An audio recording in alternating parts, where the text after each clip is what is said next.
Hey guys, what's up? What's going on? This is your girl Amara La Negra, and you're watching Hip Hop Weekly. Hi, I'm Crystal Ketchum with Hip Hop Weekly, and this lovely lady sitting next to me is the epitome of beauty and courage. Oh, thank you. Yes. How are you doing today? I am good, and yourself? I am good. Now, when I hear your music, I'm like, it's a direct reflection of you. It's like, it's bubbly, it's everything. Even though Insecure, Yes, it's kind of like a heartbreak song, I still want to get up and dance. Right? Yeah, because it still has a very Caribbean undertone, which is really important to me.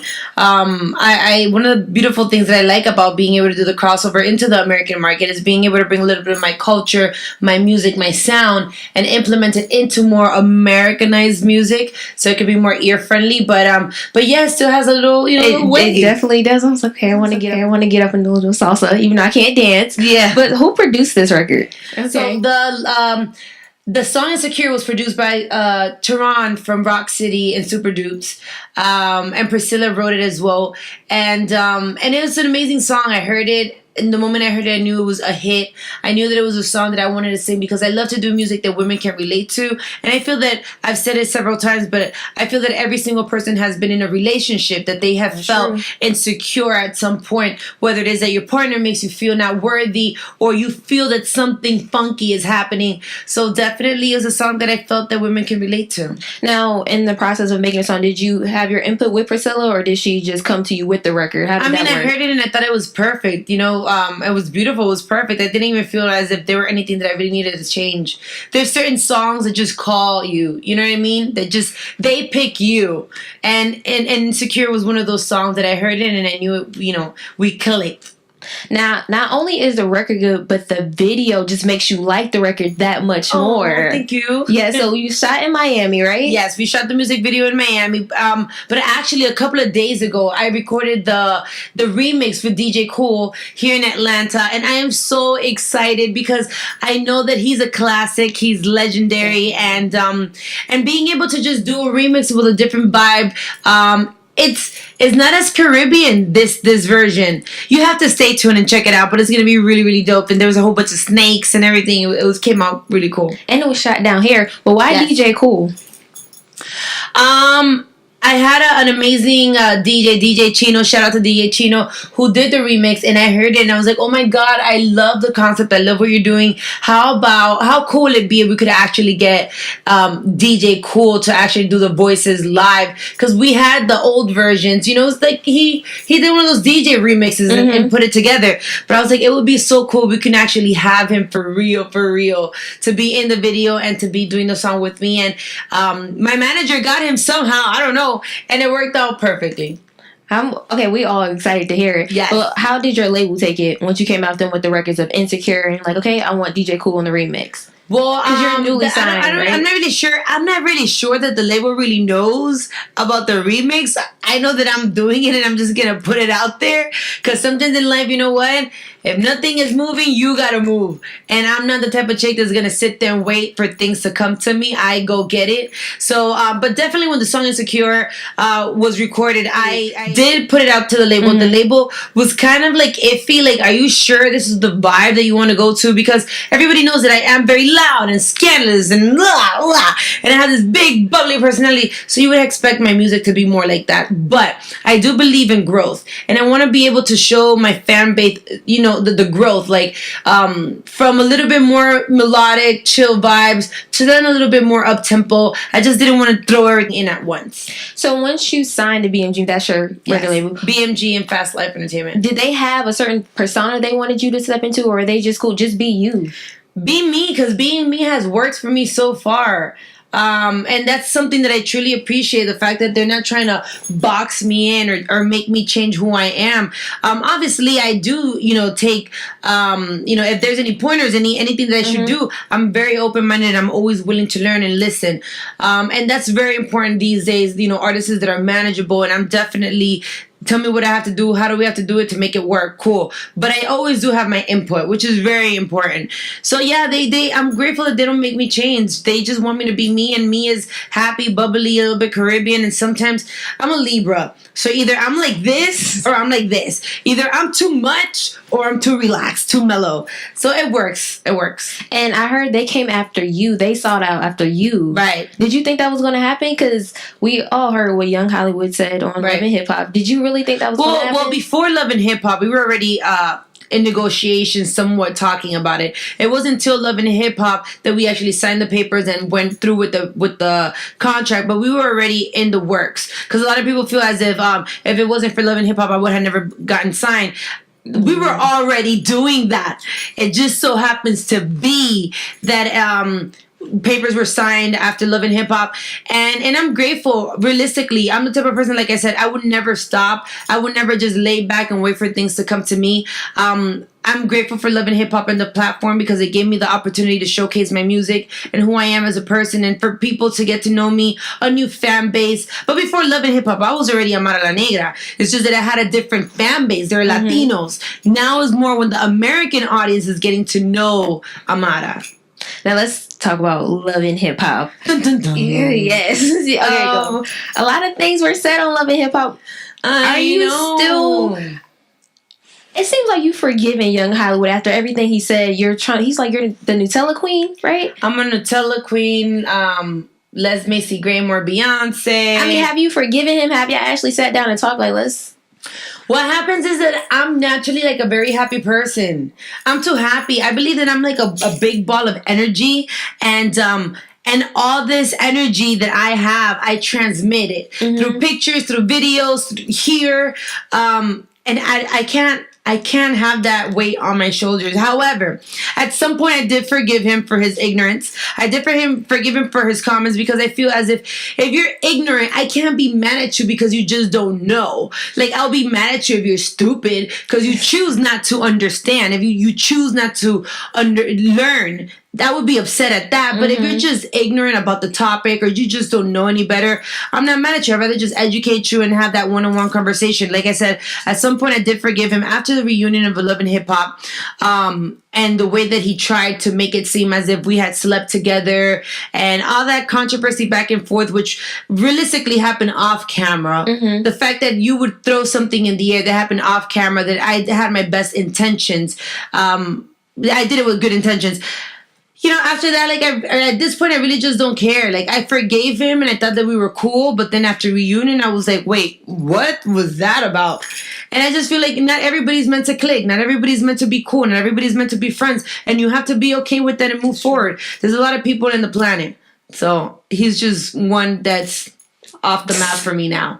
And we completely understand that. Now, you used the Love and Hip Hop platform from good, but did you... Amen. You sure did. But did you expect the backlash? Because you really brought the term Afro-Latino to light, but people called you blackface, you were faking, you trying to be black. Did you expect that backlash? No.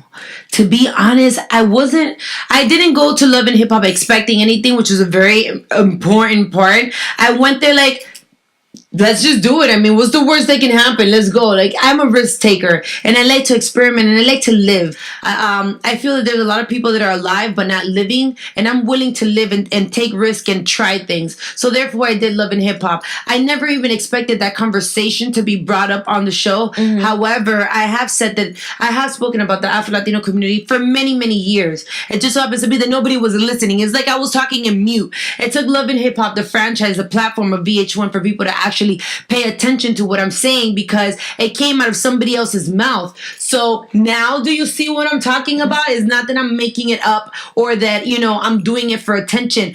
There's people that have this mentality all over the place, and they're making it hard for all these other people. So then that's basically what happened. Like I said, I didn't go with any intentions, any expectations. Did I expect the backlash? Well, I had heard already in the past that I do blackface because accordingly my nose doesn't match my skin color. My features don't match my skin color. My skin is I guess a different type of black or brown, whatever, which I had never heard. I take melanin shots. I take melanin pills. I spray tan. I lay under the sun for hours so that I can be black.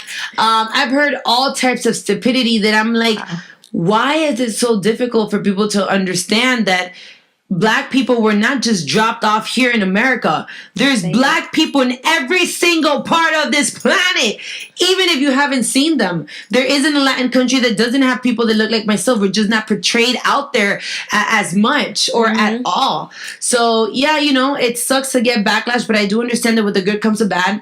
And I'll tell you this much. You know that I have a P.O. box, right? I have a P.O. box where fans send me pictures. They send me art. They send me clothes. They send me everything. Oh, I got these from my P.O. box. Thanks, guys. Isn't this cute? Okay. Well, I get a little bit of everything. And I get love letters and letters of, people thanking me for all the good things that I'm doing. I do get a lot of nigger notes. Are you serious? I get letters, or people actually bother to sit down and write letters about how I shouldn't be alive, how I'm such an awful person, and how I need to die, and I'm such a nigger, because all I'm doing is empowering other people and giving voice to a community that has been in silence for a very long time. So, trust me, with the good comes the bad. Oh, and also what I want to bring up too, because this is prevalent, and I don't know if you see it or not, but do you think it's harder for dark-skinned women to even just get a break in the industry? Because Jermaine Dupri alluded to this, and so did Matthew Knowles. Yeah. But you being dark-skinned yourself. Yeah. You seen it. I've seen it, and I've lived it, and I'm living it now. A lot of people like to say that racism and colorism doesn't exist. And something that really hurts me is when they say that I'm using the race card to get ahead. I don't have to use the race card because I'm black, and I'm never going to change that. And I can't change it. I was born like this. Like, this isn't that I'm faking to be this to get attention. What I am doing is, like I said, using my voice to express the issues that are happening, specifically in the entertainment industry. And I can speak upon it because I get to see both aspects from the Latino community, being born and raised in the United States, and I get to see it in the American as well. And of course, it is what it is. It's more marketable. It's more commercial. It's better. It's sad to say it is what it is, but what is it going to take for dark-skinned women to get the same respect as their counterparts? You know what I think? I feel as if I've done my best, and I believe in that, because one of the people that I have totally admired my whole life has been Martin Luther King. And I will never be Martin Luther King or even this much of what he was.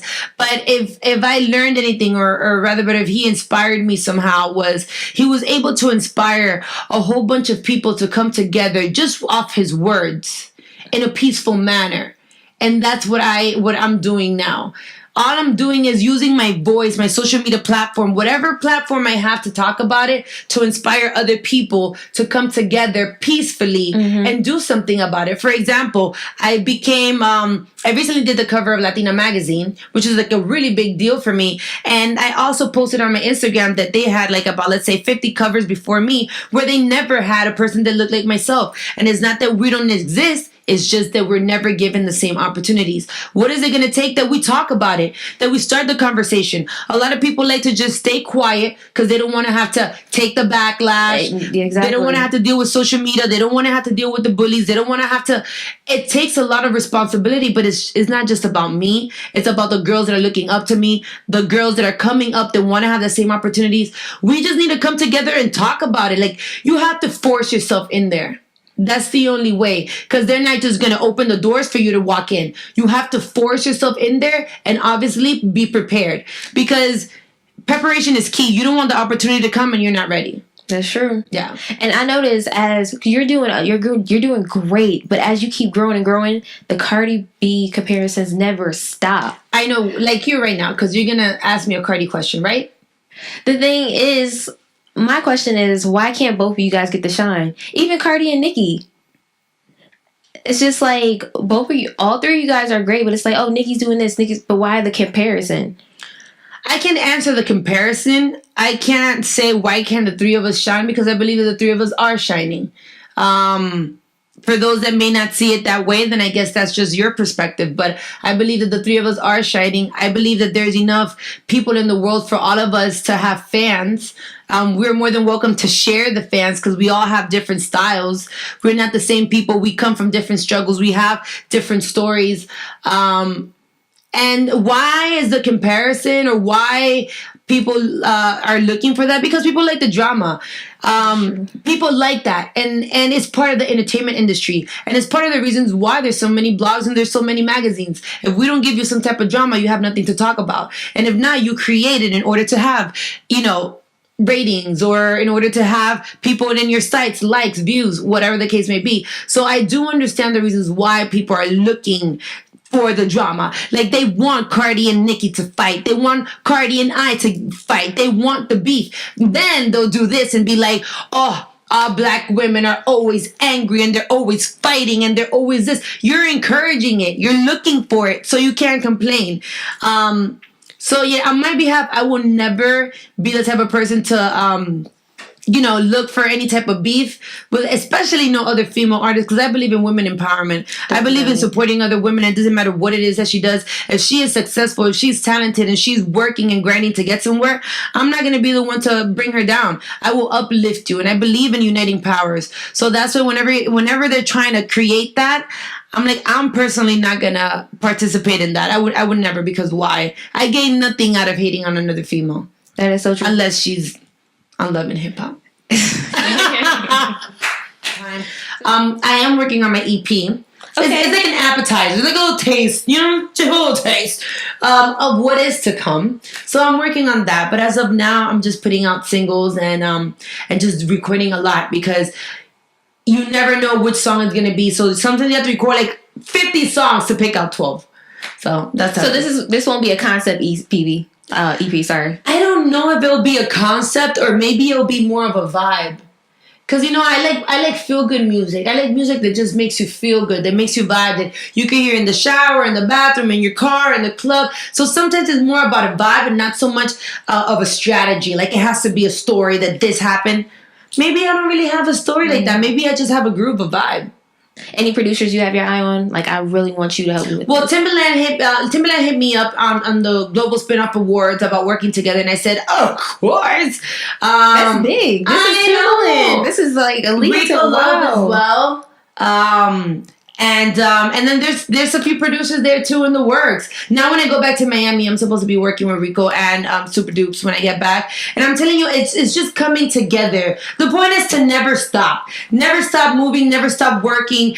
Always be doing something, because you just don't know when and where it's going to click. So we're so excited to see what's next for you, Amara La Negra. So tell us where we can find you. Oh my God, but before I can tell you where you can find me, let me tell you about all my projects, girl. Okay, so listen, I just dropped the song Insecure, music video on YouTube. Check it out, YouTube, Spotify, Google Play, wherever you want. You can find out the music and the music video. The remix, just recorded it, the music video of the remix with DJ Cool, which will be out sometime before the end of May. I just got offered a book deal. I am working on a collection of shoes, which I just had a meeting yesterday. I'm currently working, and this is one of my favorite projects. Okay, I have two favorite projects, which is Girl Talk. It's a TV show that I'm working on. Okay, what network and who's? Okay, so we have 3 networks on standby right now that we're figuring out, which I won't say any names as of yet. But the show is called Girl Talk, and then Girl Talk it has no filters, rated R. We talk about sex, love, relationship, everything that you can imagine. And it's really, really dope. So is it just you, or do you have some co-hosts? I am the main host, and then every episode we have different, somewhat co-hosts, or rather better friends, to discuss certain issues, which is really fun, because and we don't even have a set. I didn't want to have a set. I want to be able to do it in different locations where we could just be friends and talk about real stuff without talking about it properly, TV friendly. No, like, you talk about it in real life.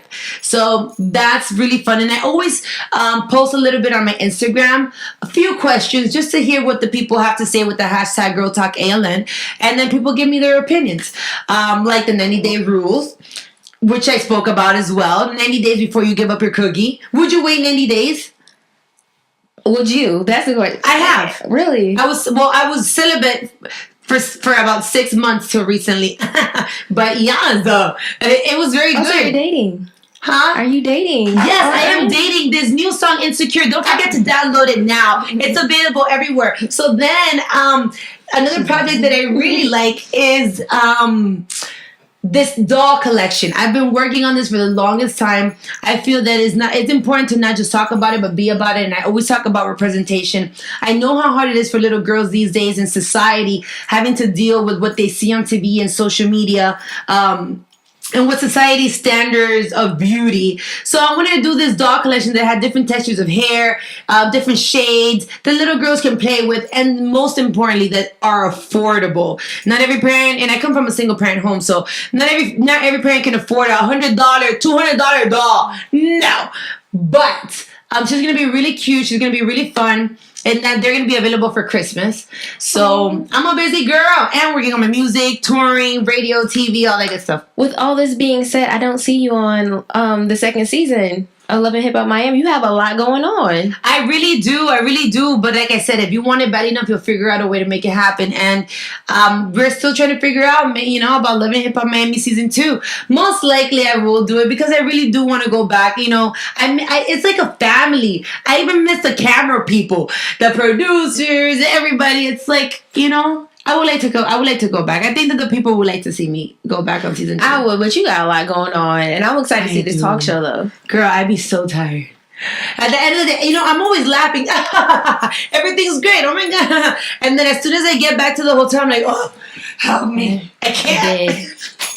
I am honored. I am blessed. And I want to take this opportunity, which is so important to me, to thank every single fan and follower, every single person that has interviewed me. Thank you. Every single person that has been part of my journey and has helped me to get to where I want to be. I want to thank every single one of you guys. So thank you so much for all the love and support. I really mean that. You're loved. You are definitely loved. Amen. Thank you. So again, tell us where we can find you because we want to keep up with you. Yes, most definitely. Guys, follow me at all my social media platforms at Amara La Negra ALN. Amara La Negra ALN. Thank you, Amara. Thank you.